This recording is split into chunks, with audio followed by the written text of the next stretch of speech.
Hello, welcome to Continuing the Conversation with Sadie. This is a podcast where we explore the heart of care through emotionally intelligent dialogue and sector shifting stories. I'm your host, Sadie Ravening, and I'm glad you're here. Series 2 is all about the how we show up for one another, how we build culture through everyday interactions, and how our practice shapes the spaces we live, work, and care within. This season is rooted in the real, the relational, and the practical. Today, I'm joined by someone who embodies this theme in deeply grounded ways. Mike Strauss is a personal trainer at Nuffield Health, Gloucester, with 8 years of experience helping people build strength, confidence, and consistency in ways that fit around real life. But what makes Mike's perspective so valuable isn't just his professional expertise, it's the way he integrates fitness, family life, inclusion, and emotional intelligence into one coherent human practice. Mike is a dad to three young children, including his eldest who has Down syndrome. His family life has shaped not only who he is, but how he shows up as a parent, as a coach, as a partner, and as a person navigating the realities of modern life. His story is one of presence, adaptability, and a commitment to creating spaces where everyone feels capable and included. In today's conversation, we'll explore the how behind his approach, how he builds trust, how he supports people through vulnerability, how he navigates the emotional landscape of parenting a child with additional needs, and how inclusion becomes a lived practice rather than a concept. Mike, welcome to continuing the conversation. I'm really glad you're here, and I'm really glad you're not telling me to do 10,000 burpees. No, thank you for having me. I appreciate it. Looking forward to it. As always, with my podcast, I like to start off with foundations and reflective practice because it's the foundations to what we all do every day. And I want to look at the how because we're in series 2 now of how we build the ground that we actually stand on, how we function every day. So the first question was, when you first entered the fitness industry, what values shaped the way you wanted to work with people? I think I've always been quite an empathetic person, and I entered the gym sort of quite late in life. I was like 24, 25 before I'd really even set foot in a gym before in my life. And I found it to be massively transformational, and I saw Yeah. the positive impact, and I kind of got it before it was something that I'd only hear about, and I'll be like, yeah, all right, whatever. But I got it, and so I saw how transformational it was for me, and then I Mm, thought to myself, well, actually, do you know what? I enjoy this, and I want other people to feel yeah. like this. So yeah, I think it's just come from that and stemmed from that, really. hmm So would you use the words like empowerment as a way Def- of yeah, definitely. I mean, I think you definitely want people to feel empowered, and I think fitness really does do that as well. You know, everyone wants to feel strong. You know, nobody wants to feel weak, and that's not just emotionally or mentally, but the physical aspect is a yeah. huge part of it, and there's a huge overlap with that. So I think from seeing it, it's kind of like you've got this great thing in front of you, and Mm, you're like, everyone needs to know about this, yeah. and you want to share it with as many people as possible because you're like, oh my god, this is amazing. Yeah. This is the best thing. I want you to feel like Yeah. how I feel. Yeah. No, that's brilliant. I love that. How has becoming a parent, and especially a parent to a child with Down syndrome, influenced your foundations and your worldview? I think it's massively changed it. I think as a parent, you go through a growth cycle anyway. It's kind of like to life. There are levels, and Yes. you go into that next level, and even more so when you get sort of an unexpected diagnosis of or just any diagnosis really. Mm, Um, Yeah. of a condition, and I think it it does sort of rock you to your foundation, um, and really you don't know who you are until you're challenged in that moment, Yeah. Yeah. and you Love don't know that. what you're capable of either, Yeah. because I think it's we're very used to just turning around and saying, "Oh, well, I couldn't deal with that. I couldn't do that," in pretty much all aspects of our lives. But actually, when you're presented with a situation and your back's up against the wall, Yeah. for a lot of people, it's like, no, actually, you just survive. You kind of go into this bit that you never, this part of you that you never knew existed, um, and yeah, it's massively shaped my outlook as well, Yeah.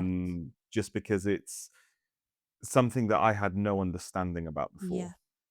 before, Yeah. like Absolutely. zero understanding. Yeah. So again, looking, you just said your outlook. So when we think about reflective practice, which is Uh-huh. core to this podcast and the conversations that we have, can you share a moment where reflection changed how you approached your family life or a client or a challenge?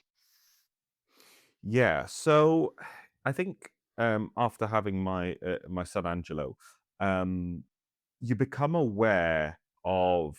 I think you go into this area of you research everything, not just about the condition, but about the wider aspect, the wider Yeah. impact on your life, what community life is like, what Yeah. support network there Yeah. is within your immediate network. And something that really came up to me was there's so many barriers that are put in place for people with addition. And I can speak mostly from Down syndrome because Yeah. that's my experience of it. Yeah.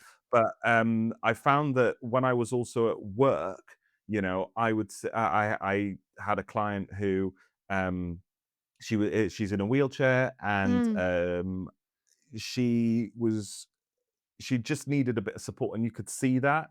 And I think the Mike before would have been aware of her, but he wouldn't have seen her and seen her challenges and been a bit more understanding as to, okay, this person might just need a bit more guidance and support as to what is acceptable, what they can actually do in the Yeah. gym environment and doing it safely and meeting them sort of where they're at. And Yeah. it's yeah, Yeah. yeah, It's the planning, isn't it? It's the risk assessing and how can they get in, how can they get out? It's all these things that if you're fully able bodied, you don't have to think about.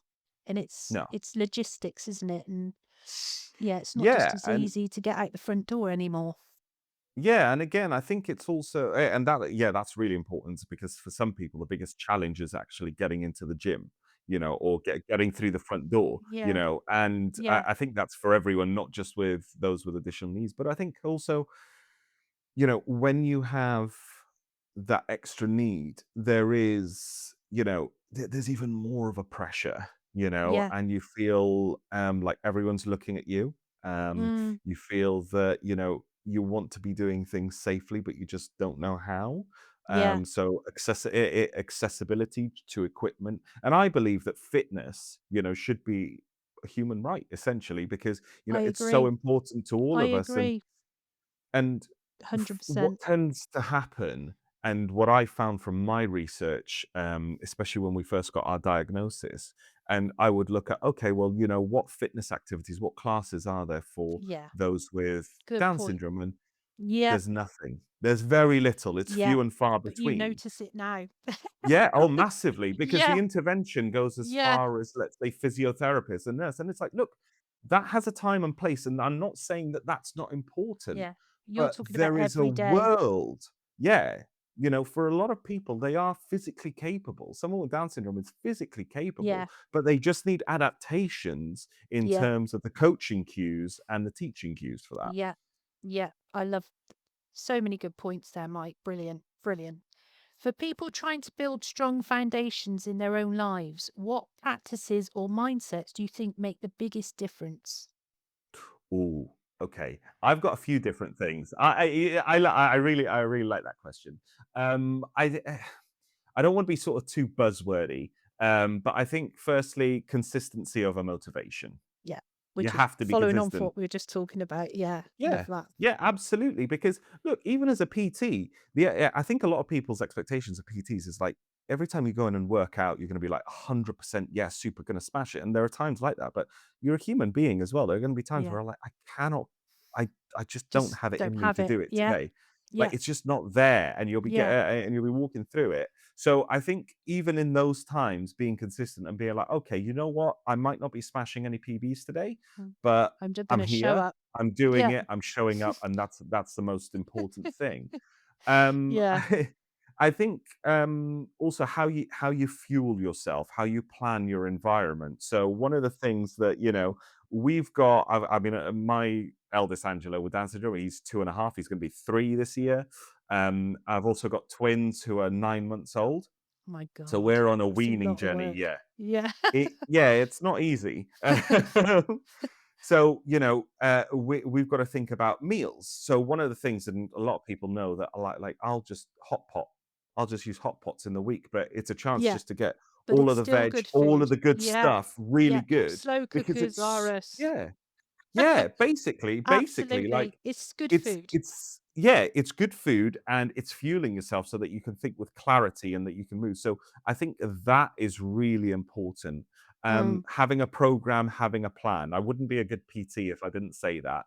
I don't think. But I think literally, if you've got a plan, something that's specific to you, that you can actually work towards, and that will help you achieve that end goal is going to be really important. And then yeah, I would say probably lastly is what's challenging. What is your actual motivation behind doing that? Because for a lot of people, and we're in February now, but it's January. A lot of people make resolutions, and the majority of people will fail by the 12th of January.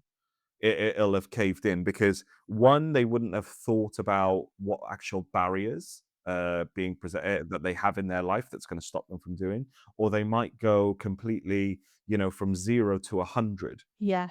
And And it's I not think realistic. Yeah, it's not realistic. And I think if you can have a plan, and also look at the motivation. Okay, well, is it purely for aesthetic reasons that you're yeah. doing this? Your Is why. it out of vanity? Yeah, what's your Yeah, why? And your why. the, I yeah, there did was that a in series saying. one. Yeah, well, yeah, I mean, that's Yeah, really important, but I yeah, think it there is. there's a saying that I try and sort of when people are coming in and they're a bit anxious and, they're kind of, they're there in the gym because they're like, "I feel like I should be here because that's what society expects of me, or that's what I feel that society expects of me." And it's like, well, if you're not gonna do it for yourself and I that know. isn't a Yeah, powerful enough motivator, do it for them, and your them will be different for everyone. So my them is my kids. I want to be able to be active with my kids, yeah. to go Even and into play in the old park age. and lift them up. Yeah, Yeah, yeah, definitely, exactly. definitely. Yeah, My lifelong my fitness.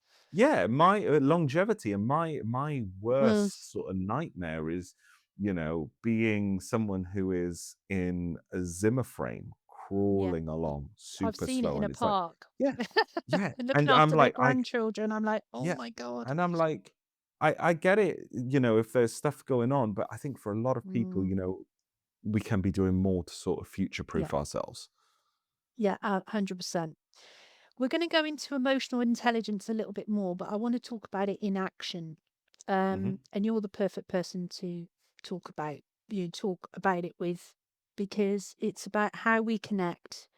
So we know emotional intelligence is essential in care at any level, but also in coaching and family life. How does it show up in your day-to-day I think you've gotta be quite good at reading the room, and that Yeah, you translates are to good at being at that. home Yeah, and being in the much gym. better than me. So you gotta read off energies and stuff like that, and Yeah, you've gotta be yeah, adaptable and open to stuff and not yeah, you are super very good at strict. that. So, thank you. Yeah. Mm, So I think, reading people's cues verbally and non-verbally, and that's especially important for me in my, when dealing with my son, because, yeah, he's coming up to 3, he's non-verbal. So we really have to, Mm. you got to play detective to figure out what his Yep. wants and what his needs are in a certain moment. And Yeah. it's just you have to again just read, knowing when to push, and when to sort of take a step back and be like, Yeah. You. actually, just let this play out a little bit, and trying to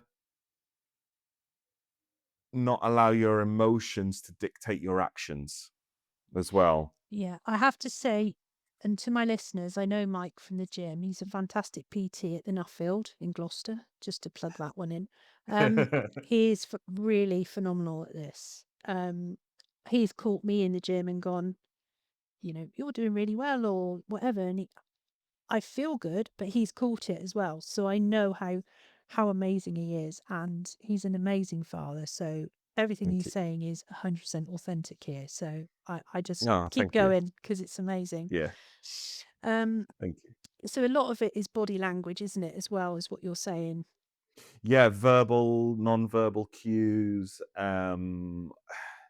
I don't know. I think you've got to have a bit of a sixth sense with that sort of stuff. And I think Angelo's definitely helped me fine tune that, and really become hyper aware to it. You are good, Um, yeah. so yeah, I think Phenomenal. It's your thank you. superpower. Yeah, Definitely. yeah, I Everyone's got genuinely their think it is. Yeah, superpower. And yeah, sometimes it's right in front of your face and you can't see it, but I'm glad you yeah. see it. Um, can you share a moment where emotional intelligence helped you understand your child's needs or helped you advocate for them? So a moment. Yeah, I mean, and I'm gonna be careful not to get a bit choked up with this.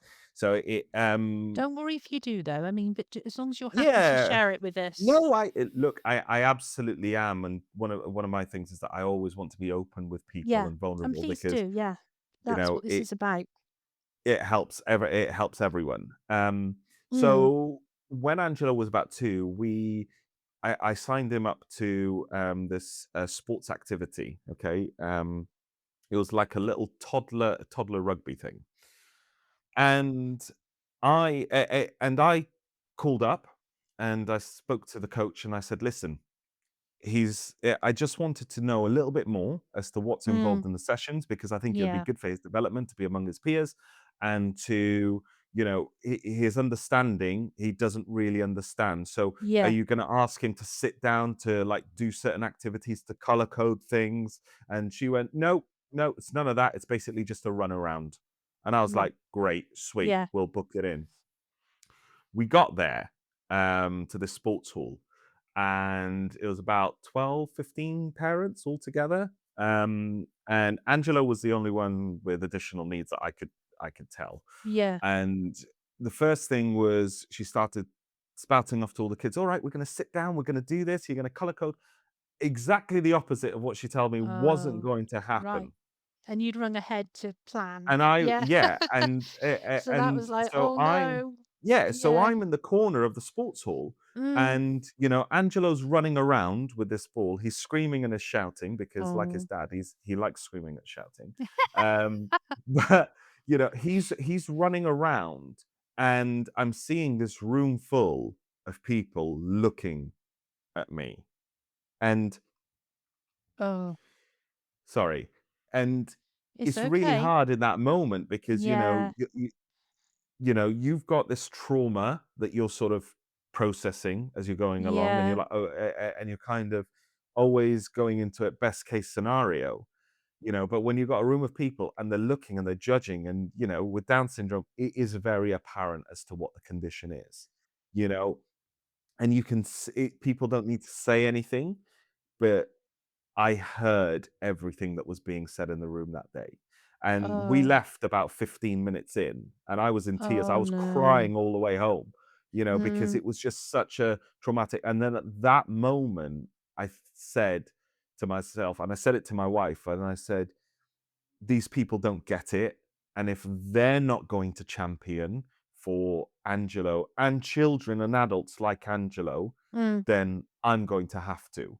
So, that's Wow. why I'm wanting to do more working within the Down syndrome community, Yeah. doing learning disability classes. That's why I advocate so much. I'm doing a big Brilliant. charity event at Nuffield, Yeah. Tell us where all we're about it. yeah, so 100%. as a gym, we're gonna cycle the circumference of the Earth Oh for my God. 40,000 kilometers. 40,000. So get ready, Sadie, because you're gonna Oh have my to donate God. your distance as Yeah. well. Oh, I Um, will. but it's 100%. 40,000 kilometers, and to raise awareness, and we're running it up until World Down Syndrome Day. Yeah. And we're Yeah. getting it's for a great local charity called Cotswold Down Syndrome Group, friends of Wow. Daniela. We're aiming to raise about £5,000, but I really advocate for it because we did an event last year where we climbed the Yeah. height of Mount Everest on the Stairmasters, Oh, and we did that twice. oh my So God. it's yeah, but you have to champion for it, and you've got Yeah, to you think, right, if do. they're not going to do Yeah. it, then I have to because, really I do have the skill set to it. And I think there's probably no better person to do it. Well, thank God for your positivity, your superpowers we've talked about, and just being an all-round amazing person and encouraging others to be like you. Again, it starts on your own doorstep and it's like a pebble in the water. It just ripples out Ooh, and more people come on board and it's just a positive. And to yeah. think that Angelo's brought this out in you means it was always there, but he's just Yeah. made you even better. Um, Yeah. And I think you've just got to, you know, you've got to not be afraid to speak up.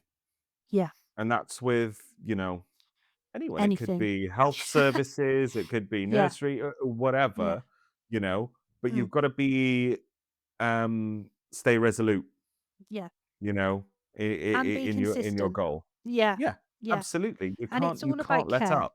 Yeah, it's Yeah, all about care.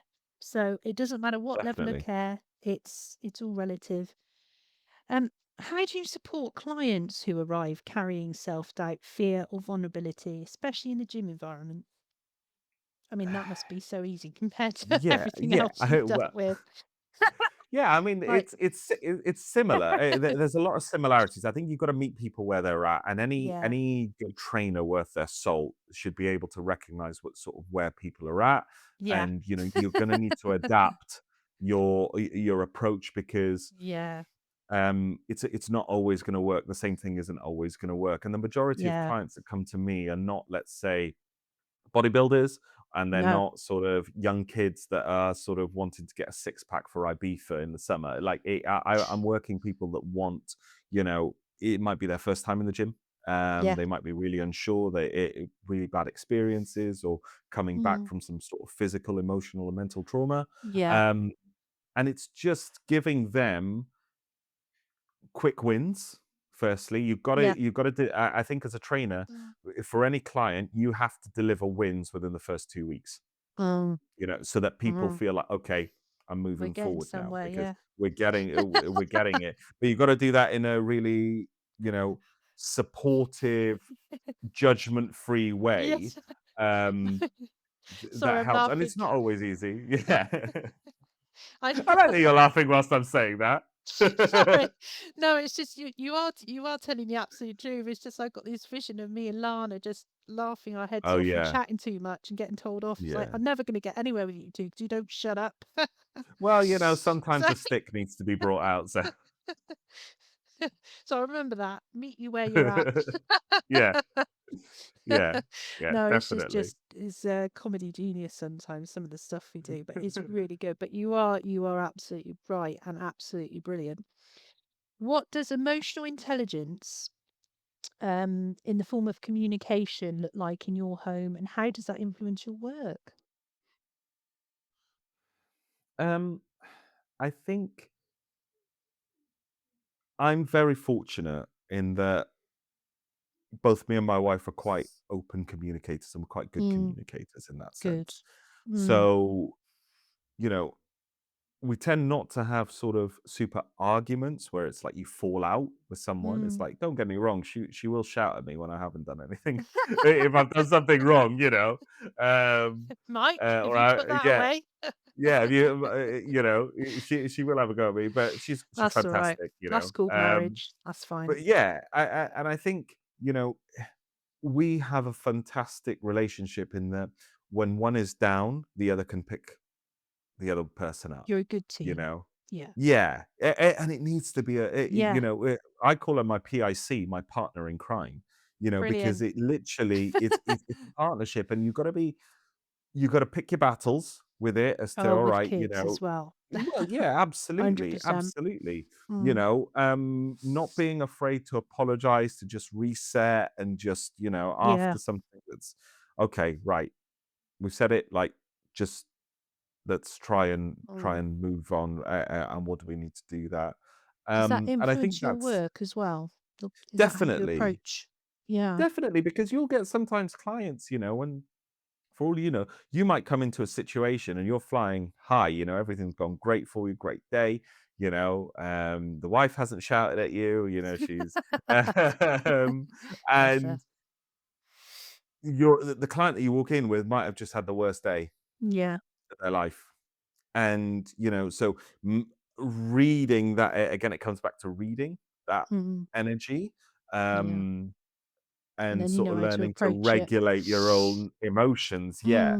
Mm. Um, and Yeah. sort of not taking things personally as well, because sometimes Yeah. things might be said in the moment, and it's like your initial reaction might be to sort of have a go and to sort of snap Yeah. back, but actually, that's not the best thing in the Yeah. moment. It's like, all right, it's Yeah. fine. Like, cool. Let's just carry on. So we're talking about self-regulation, aren't we there? Which is Definitely. also part of it, another skill. So yeah, that's great. And also you do say, don't you, to clients, reset, recharge, start again. So again, that's the same thing you're applying to your Yeah. life. Yeah. When it comes to resilience, real life and sustainable practice, parenting three young children while working in a people-focused profession requires a lot of resilience. What does resilience look like for you in real life? Um, So we're not talking about having bounce yeah. back ability, aren't we? Yeah. Yeah. Yeah. I think consistency and routine is really Mhm. important. Yeah. If you can have that really does help. Not Yeah. overshooting for something that might be, super glamorous, or or out of your reach given your current commitments as Mhm. well. Um, just doing the things that you should be doing and doing it well. That's self-care, those mood boosting activities on a daily basis, things that Yeah. pick you up. So, for me, it's always like music. I love music. Yeah. So it'll Me be, too. always making sure that I've got that music playing. And it's Power always happy ballads. music. Well, I'm not, Rocky. I can't, well, yeah, yeah, yeah. But I'm not a big fan of like big ballads and stuff like that that is sort of too sad and too emotional, because it's like, oh no, gotta help Yeah. regulate myself there. Um, and Uh, just finding your own way of bouncing back as yeah. well. And 100%. that's gonna change for everyone. That's gonna be Mhm. different for for everybody. But Yeah. if you can find a way to sort of be steady and consistent, that will massively help with that. And for me, Yeah. that's what I find is massively beneficial. Brilliant. And yeah. Yeah. Yeah, I love that. Can you share a moment when your resilience was tested? Perhaps around navigating systems, advocating for your child, or balancing work and family? Yeah, I mean, I think the thing that most comes to mind is when we received the initial diagnosis around Yeah. Angelo. Um, Yeah, it's a shock, isn't it? and yeah, so we had, throughout the entire pregnancy, we had about 5 scans. Nothing showed up, Mm. nothing irregular, all the tests. And and it was only about 12 hours after, it was the next day, and they said, "Oh, look, we think it's going to be high likelihood Wow. of Down syndrome." Yeah. And so God. in that moment, you're like, and I remember because the way it was told to us was kind of Mm. traumatic and not really great, because it was told in an open ward. We weren't Oh. given a private room or anything like that. It was three Mm. doctors, two of them with their heads down. And the Oh, main pediatrician turns around and says, "Have you noticed anything unusual about how he looks?" And when you're hearing that, you're like, "No." And then he's like, that's "Yeah." yeah. And then he said, "Yeah, we think Down syndrome." And everything. That we were then handed this really poorly printed flyer, this Mm, A5 flyer that was kind of just folded up, and we were taken into a separate room. And then, I just remember, you just feel like you want to run away mm, and get away from the situation, but you know thankfully we didn't, and it does challenge like your mental health. It's hard getting that sort of diagnosis because you've only got hell yeah. preconceptions and outdated ideas Mm, about it. mm, So immediately after we were told that and we were taken into the room, they said, okay, we're going to tell you about things that we're going to test for now that are really common. So they're saying, I heart yeah, operations, yeah. eyesight, limited lifespan. And you're thinking to yourself in that moment, am I gonna be burying my own kid? Um, And you go from this moment of super high yeah. of, yes, he's my firstborn, we're gonna Mm, crush the world. He can accomplish anything, and I'll be right by his side, to being snatched away. And you start grieving the mm. child you thought you were going to have. Thank you And so it's much for like, sharing that with us because that no, that it's was it's all really right. I mean, difficult and really challenging, but really honest and yeah. so And I real. think, And it says a lot about the way doctors tell people things and how they deliver it. And actually, they yeah, could do with a little bit of emotional intelligence, especially in that situation, and thinking about what they're actually saying to you and how that makes you feel. yeah. Because, yeah, And I there's a lot still to to be this learnt in that day, moment. yeah, I still to this day hate that doctor. Like, Mm. I couldn't deal with it. Like, if he came in, let's say, and he's like, "Oh, I He want didn't understand, PT," did like, he? I would just walk away. I'd be like, "Listen, it's probably for your own safety." I just couldn't, because it's probably a thing of, shooting the messenger. I get it. Um, Yeah, but it's also, like, I'm yeah, resilient, but everyone's got their limits with it, and yeah. I just don't know how I don't want to put myself through that sort of situation And the shock lasts a long time. You can be in shock and not forever. realize it. It's not just that moment. Yeah, Yeah, exactly. Yeah, it well is. said. And thank you very much for sharing that. That was very It's all right. personal. Um, and amazing with everything you've achieved. And yeah, you've come such a long way. I just think Yeah. that's incredible. Thank you. Thank you. The fitness industry often promotes perfection. How do you help people build sustainable habits that honor the realities of their lives? That's a really good question. So I think now people have such a skewed vision as to what fitness is. hmm And that is Um, because of, in TV, social media, yeah, everything, that's like, why. you see it, like, for guys as well, we'll compare ourselves to, let's say, like, the Marvel superheroes, Mhm. and you'll see these gargantuan figures, and that's not built naturally. They're No. they're getting extra help, if you know what I mean. hmm You're not going to be I 45, just, 50 years old and adding on 30 kilos yeah, of lean mass naturally. Um, yeah, so I think yeah, for a lot of people, you got that, and it's okay. It's just bringing it back, and it's like, okay, what's the smallest positive step that you can take that will move the needle in the mm, direction that you want it to go into? yeah, So it's always realistically, okay, well, what's the minimum dose? Because you'll come to people will come to you and they'll say, right, I'm going to start training 4 to 5 times a week. 4 or 5 times a week I can train. It's like, how many times are you training a week now? None. And it's like, okay, get to two. yeah, 1 to 2. 1 to 2. Two's your basic benchmark. You're not going to be able to do anything meaningful with less than 2 sessions a week.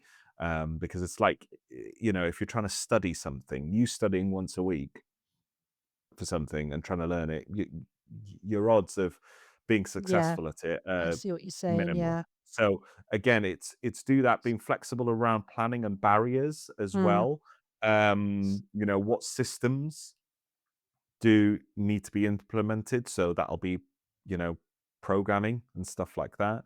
Um, and a lot of people as well when they're coming in will focus on they're like, I've got to wait for I'm gonna wait for my motivation. I'm not very motivated at the moment. And it's Mm. like, well, your motivation's gonna come and go. Yeah. It's like money in your bank account. There's gonna be times in the month where you're gonna have Especially when you're a more. parent. Yeah. Yeah, there's gonna be times in the month where Goodbye you got more savings. and times where you got less. And it's the same with motivation. So it's like, okay, no, plan something that you can be consistent to that works around your current Yeah. day-to-day life that you can fit in with as Yeah. little obstruction as possible. Good point. And that's your how. That's how you do it. What do you think is missing from the wider conversation about resilience for parents, carers, and families with additional needs? And there's no better person to ask than you on this because we're about keeping um, it real here. yeah, I think I don't know if I would say that there's stuff missing because there's so many things that you think about um, as a parent. As a parent, but equally as well, more so as a parent of a child with additional needs. And Ah, I hear it sometimes where people will say, "Oh, just wait till they're 18 and they'll be out of your hair." I can't not think like that. That's no, not the reality. That's not my reality, and that's no, not it the isn't. reality of No, parents of children with SEN. correct, The reality is Angela's correct. going to need me for the rest The of rest of his his life. life, So yeah, yeah, so I have to be as fit and make my life as long as possible yeah, to support him because no one's going to look after my child as well as me and my wife can. correct. And so I have to future proof and think that there's a reality that he probably is going to be with us for the rest of our lives, because we don't want to have a situation where his siblings putting their lives on hold to look and Mm, support him. He's mm-hmm. our son. We carry that mantle Yeah. for him. So I think that's probably one of the biggest things that a lot of people miss. I mean, again, there's so many different conversations around comparisons around Uh-huh. other children with the same condition. So, and we've had this conversation in our group. My wife's got a group on WhatsApp, and it's a couple of our close friends that we met through our local charity that we're Yeah. raising money Oh, for that. yeah, that's good. You've got a little Called support group that Yeah, understand. yeah, yeah. And they're called the That goes Trisomy along. Trio. Uh, So, and it's that's brilliant, but though. yeah, but what you'll You've got find is to like have when that we meet network. up, yeah, when we meet up, it's like we'll notice, oh, well, so and so's doing that, but Mm, Angela isn't. Angela's doing this, but so and so isn't. So yeah, what's the right thing? And I think yeah. you kind of get drawn into this comparison and contrast. And then that I think is probably one of the most counterproductive things that we can do. And it's like, well, Mm. you know what? They've all got their strengths in different areas, and we can sort of just take that and not compare too much, compare and contrast. Yeah, but what I think's really nice about what you've just said is that you're all in the same boat. You're Yeah. not comparing apples to oranges. It's you're all in the same situation. You all understand each other. And as long as you're all really positive, which you clearly are because you're all friends, Yeah. towards each other and you see each other as individuals, it's a really positive network, isn't it? Mm. And Yeah, that again, definitely. that's your how do you stay resilient? Yeah. So Yeah. brilliant. And it's a community, isn't it? Basically you're building a community because you've got kids and you're all growing together. Yeah. So essential. When it comes to inclusion, belonging in everyday culture, which follows on Mhm. nicely from the community, Yeah. your eldest having Down syndrome has clearly shaped your understanding of inclusion. What does true inclusion look like to you in fitness, in community, in society? I love this Uh, topic. yeah, I do too. I love Um, inclusion. I think we talk a lot about in today's society about equality. And whilst that's really important, I think that for a child with or adult with any sort of condition in that sense, equity is equally or if not more important because simply having someone in a group isn't enough if you're not meeting them where they're at.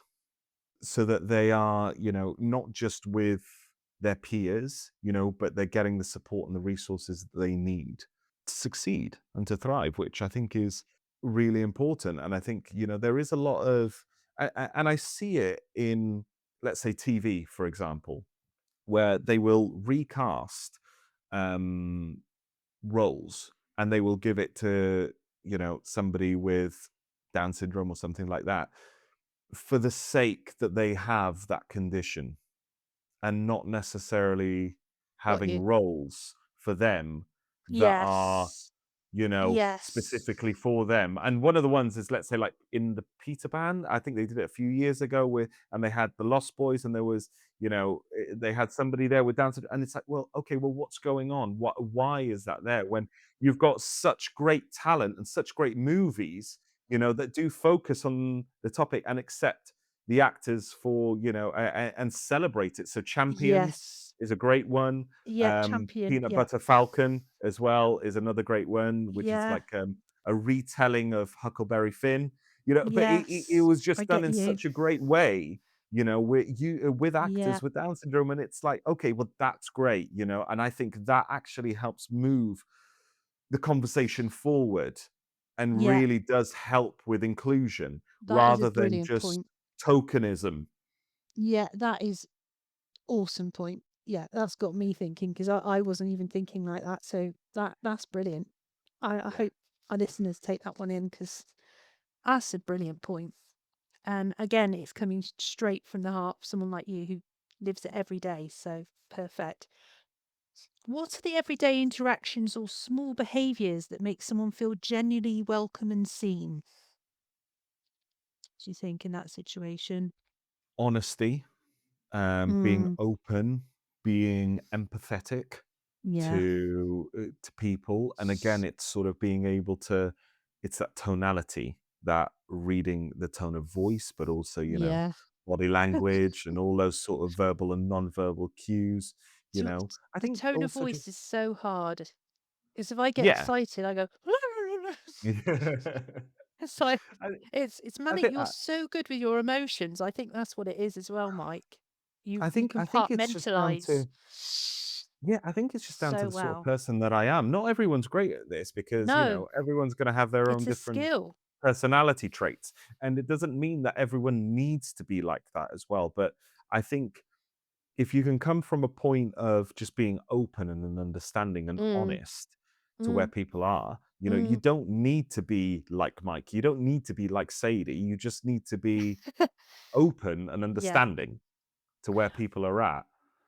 I mean, I enjoy highlighting it as well because I think sometimes people don't realize what skills they have. They think they just Mm. fob it off. They think, oh, that's just being human. Well, hang on a minute.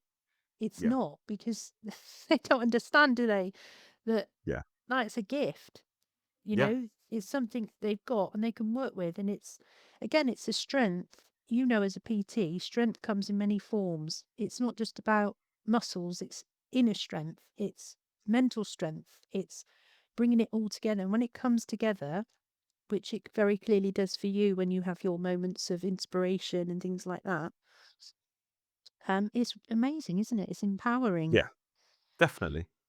How do you bring um your work at the Nuffield when you consider inclusion, not Hmm. as a policy, but as a practice into it? Language, firstly, I think if you're talking about inclusion, you Yeah. know, you have to be mindful of the language that you're using. And there's a lot of the time, and I'll sort of circle back to Angelo, but Mm. if you No, say but it's relevant. yeah, yeah, but if you say to someone, let's say, if I say to someone that, you know, my son has Down syndrome, they'll say he's Downs or he's a Downs. And I think Mm. characterizing someone by by the Yeah, condition is, it's you not know, right. well, not just that, but you're kind of making that's all they are. If An somebody had assumption. cancer, Mm. you wouldn't say, "Oh yeah, they're cancerous." You Yeah. know? Yeah, I they'll know probably what you're give you a saying. slap. Yeah, They'll probably yeah. give you a slap. So I think being Run. mindful, yeah, I think being mindful of your language and just simple, adaptations. Mm, I think sort of, that, and again with Angelo, he's a child with Down syndrome, as if let's say somebody had autism, or had diabetes. It's the same sort of yeah. way that we would approach the language in that sense, and Mhm. that adaptation then follows into exercises as well that we would do in the gym, because you might find that there are certain exercises that aren't really you know um achievable for everybody. So I think being able to adapt movement patterns, because Mm, essentially all exercise has different movement patterns and ranges of motion. So yeah. you can play around with it and be like, okay, do you know what? Let's say if somebody really struggles with a squat, it's like, okay, well, how can we get them? And that's not a personal dig, by the way. No, Yeah, I see you smiling. I just thought, yeah, why the base, Sadie? Why the base? But yeah, it's like, okay, well, Modifications. yeah, do we play around with the range of Yeah, motion? yeah, you're Do we brilliant at need to that. give them a little bit of support? Do they need to use something Yeah. to hold on to, just because it's not physical, it's psychological, and they're like, I Yeah. feel like I'm gonna fall down. And then breaking it down, and again Mm, it comes back down to that language that you use. And it's like, yeah, well, look, when people walk into a gym and they squat, they're like, oh, I gotta do it with a barbell. And it's like, no, no, no, you squat every day. You sit yeah, down and you stand up. That is a squat. yeah, yeah, So, that's a huge thing. And then, that also builds into people, if they're nervous or apprehensive, making them feel quite safe. yeah. Um, And welcome. and yeah, welcome, and where Mm, everyone belongs. And like I said yeah. earlier, I think that fitness is a human right. Access to a gym should be deemed as a human right, and especially it's I'd, s- so important for those yeah. with additional needs. I would also argue in certain cases even more important. Well, it's interesting you say that because I have, ever since I've been into fitness, I said from day one, I really believe if the NHS saw beyond treatment and were more Mm, preventative in their approach and acknowledged that, they would actually make PTs part of the NHS and you would be paid by the NHS because then it would become part of everybody's, daily routine to keep yeah, fit, to be consistent, and that would save so much money in the NHS, but they're not going to do it. yeah, They just put it down as physio, but it yeah, goes beyond that. It goes back to everyday life.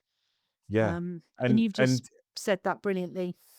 Yeah, and if you have some system, I mean, my thought process was: imagine if you made private healthcare free if people There you go. exercised for a Yeah, certain amount which of is time where I'm a coming week. from. Yeah, How exactly. much? How would the population be? The demand on the NHS would be significantly Yeah. lower, Well, I work because with you're reducing comorbidities. And I work with the elderly, and the Yeah, biggest problem I see in 2026 and before that, because I've done it a long time, um, is people hit retirement and they stop. And that's not what we're designed to do. We're designed to move, aren't we, Mike? yeah, we So have to keep moving. this is the problem. And then all these health conditions come out, and it's like, come on. So Yeah. a lot Well, of we my know that clients grip go, oh my God, strength. Sadie's coming in. She's going to Yeah. make us walk down the road. Quick, hide. Yeah. Well, we know that things like grip strength, for example, is directly correlated to your risk of developing Alzheimer's, dementia, Parkinson's, and There you neurological go. disorders. So, if you're sat there and you're not gripping anything, you're not doing anything Mm, that's challenging your body or putting any impetus on it, you're increasing your risk factor, yeah. significantly for that. There you go. We need you on the NHS, I That's it. think. Yeah. Absolutely. On that note, I'm going to finish off with just thanking you for joining us for this episode of Continuing the Conversation with Sadie, where we explore the heart of care through emotionally intelligent dialogue and sector shifting stories. Today's conversation with Mike Strauss has shown us that the how matters, not just what we do, but how we do it. Through his reflections on parenting, inclusion, resilience, and real life strength. Mike reminds us that culture is built through everyday interactions, the tone we use, the patience we offer, the assumptions we challenge, and the presence we bring. His story invites us to rethink what strength looks like, what support looks like, and how we can create environments where everyone, regardless of ability, background, or circumstance, feels capable, valued, and included. If today's episode has resonated with you, I invite you to carry these insights into your own practice, whether that's in your work, your relationships, or your community. Every interaction is an opportunity to build a culture of dignity, belonging, and hope. Until next time, take care of yourself, take care of each other, keep reflecting, keep growing, and keep caring.